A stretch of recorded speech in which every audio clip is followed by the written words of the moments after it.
Cricket ইতিহাসে এমন কিছু রেকর্ড রয়েছে যা অনেকেরই অজানা। আজকে আমরা জানব ক্রিকেটের সবচেয়ে অবিশ্বাস্য আর দুর্লভ কিছু রেকর্ড। শহীদ আফ্রিদি, যিনি ২০০৫ সালে দক্ষিণ আফ্রিকার বিপক্ষে মেরেছিলেন একটি ১৫৩ মিটার দীর্ঘ ছক্কা, এই রেকর্ড আজও অক্ষত। আফ্রিদি ছিলেন এমন এক বিস্ফোরক ব্যাটসম্যান যার ব্যাটে ১০০টেই ম্যাচের রাশ বদলে যেত।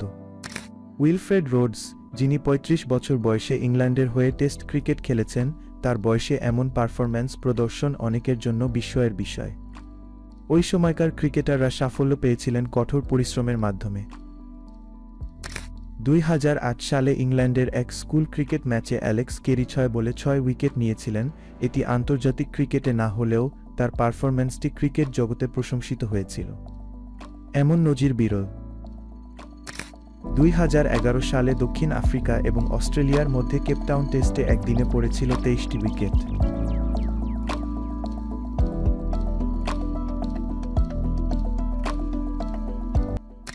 ১৯৫৫ সালে নিউজিল্যান্ড ইংল্যান্ডের বিপক্ষে মাত্র ২৬ রান করে অল আউট হয়েছিল। এটি টেস্ট ক্রিকেটের সর্বনিম্ন স্কোর হিসেবে রেকর্ডে রয়ে গেছে। ক্রিকেটের কঠিন বাস্তবতা, আপনার দিন না গেলে আপনি খুব তাড়াতাড়ি গুড়িয়ে যেতে পারেন। মোহাম্মদ শামি ২০০৪ সালে অস্ট্রেলিয়ার বিপক্ষে এক ইনিংসে ১২টি নো বল দিয়েছিলেন। এমন একটি রেকর্ডও কিন্তু ক্রিকেট ইতিহাসে বিরল। তবে ক্রিকেটে এমন কিছু ভুলও হতে পারে যা একেবারে অবাক করে দেয়।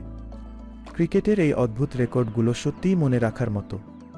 কে জানে ভবিষ্যতে আরও কী রেকর্ড তৈরি হবে। ক্রিকেট বিশ্বে আমরা সবসময় নতুন কিছু শিখতে পারি।